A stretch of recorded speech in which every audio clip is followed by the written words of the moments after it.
and pleasure to get to know him. That's my family and I. He's the church. We've battled on the softball field many times as teammates, but he that's an exciting part of the church that I'm a big believer in. Their youth group and organization. I know everyone, the churches you go to, it's so exciting to see how they get young people involved in this community all over the place. It's really on the forefront of that. Some of the youth activities they have. They've got their kind of season kicking up as the spring and all the excitement of getting the youth in the area out. So I want to show up and talk a little bit about it. That's what you'll be broadcast to the man, there we go. 4 million. We got 2.5 million viewers right now. Yeah, so when Jeff asked me to do this, I went back in my mind. I had one interaction with Rotary in my entire life. I had a background in Boy Scouts. Sorry, John and Gary, you're gonna hear it all again. I'm an Eagle Scout from the class of 2009, and I worked at a Rotary camp for special needs scouts. That's my only interaction that I've had with Rotary. So Jeff's like, "Hey, come to Rotary and speak." And I'm like, "Okay." Yeah, let's do it. Let's do this. Let's talk. And as I was thinking about it, I do want to share about Calvary and everything that we're doing for the youth. But I've been sitting over here reading this, your guys' core values and the 4-way tests and things like that. And I've been talking to John and Gary, and I've heard you guys investing in the next generation. That's what it kind of seems like. By honoring our past and embracing our future. You guys are giving scholarships to help build kids' future and their foundation and send them off.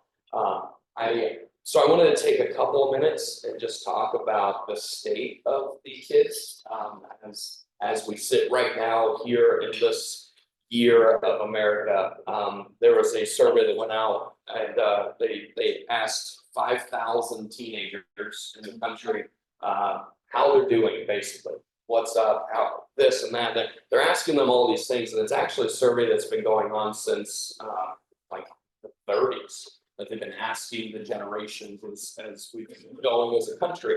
And this generation, Gen Z, came back with some crazy stats that aren't the best as it goes. So I have it on my phone. That's what I'm looking at. So if I just kind of boil it down to you into 3 things. It says 3 in 4 teens reported feelings of loneliness. It says 2 in 3 teens reported high anxiety, and 3 in 5 reported depression. The results basically came back and said that this is the most anxious, lonely, and depressed generation our country's ever seen. There's a whole lot of different reasons that people are coming out and saying that this is what's happening and this is why and this, and I think it's all of them. It's just a lot. The kids are facing a lot of things that I didn't even face when I was in high school. Fun fact, I found out that's 14 years at this point, so that's cool. But school's changed just drastically, even within that, and it might be technology, it might be whatever. But another really cool thing came out. For me, being a minister of the gospel of Jesus, I've known it, and I'm sure a lot of you guys know in the room that Jesus heals and fixes and brings restoration and reconciliation, and he's there, right? Like all these things that these kids are struggling with. We as Christians are like, hey, Jesus is the answer, but it's kind of on paper now. So the stats, if we look at it, it says depression within the past 3 months. So within the past 3 months, they asked if you've experienced depression, anxiety, suicidal thoughts, suicide attempts, or gender identity confusion. And the results came back that 60% of the students within the last 3 months experienced depression, 64% experienced high anxiety, 35% experienced suicidal thoughts, 7% had a suicide attempt, and 7% gender identity confusion. That's terrible. Here's where the stats, still awful, but a little bit better. they put a different group of students, they asked another question, if you were a committed Christian, and their guideline for committed Christian was if you attended a church service once a month, so just one time a month. And looking at that group of kids, the depression rate from 60% went to 30%. The high anxiety went 64 to 49, suicidal thoughts 35 to 12, suicide attempts 7 to 0, and gender identity confusion 7% to 0. I get the privilege to lead some students to just share life with them. Calvary Chapel Lake, the Ozarks is where we're at, out on 42, kind of close to the high school, so that's nice. We have a weekly average attendance right now of about 72 students from 6th grade to 12th grade.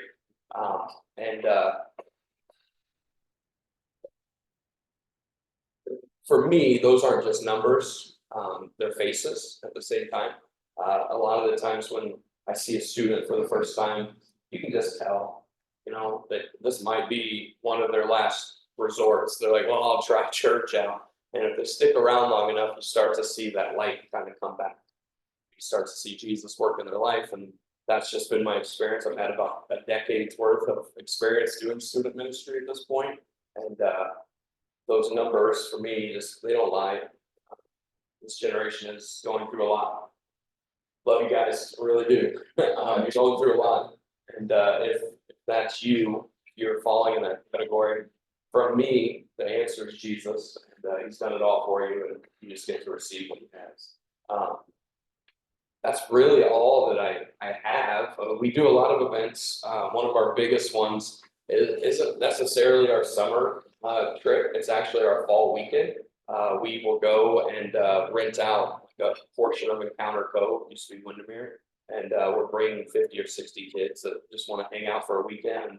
We have no electronics. We're out in the woods. We're up in a chapel with no electricity. We have to run a generator for lights, and it's just fantastic. Summer, middle school they go to a camp, an actual like church camp, and then high school, I take them on a mission trip. We go to Kentucky and we help out the less fortunate there. I think there's a lot of different studies too to like, okay, I guess let's just, the elephant in the room for church is a lot of the times after they get out of high school, the kids leave, right? They're there for high school and then they graduate and they just bolt on the church. There's a couple of different things. Barna put out a research and it was asking kids that had stayed and what's their different experience that they had within church. And one of the main ones was they were taught to serve others. So that's part of why you go to Kentucky, and it's probably why you guys serve the way that you do. It's a really awesome thing to do. And they had 4 to 5 additional adults pouring into their lives outside of their parents. And it seems like you guys fit both those categories. So just keep doing what you're doing. These kids sometimes get a bad rap. Your generation gets a bad rap. Mine did too. You guys are great. If you need anything, let me know. So do you have, you actually have school there, or you just have a lot of groups that come? So it's our midweek. So we meet on Wednesday nights, 6 to 8. So that's where all that is. We're close to the high school. We don't have a school on campus. Any questions? Well, I appreciate you coming and sharing the word. Where to can you tell them more of your website, social media, or provide information about it? Yeah. So we're at ccloto.org. Calvary Chapel Lake Ozarks.org. Information wise outside of that, we're at, if you want us, we're Calvary Students on Facebook and Instagram. Calvary Students LOTO. Sorry, there's a lot of Calvary Students out there. We are Calvary Students LOTO. And then church wise, it's just Calvary Chapel Lake from the Ozarks. We have social media, we have, and then the website CCLOT.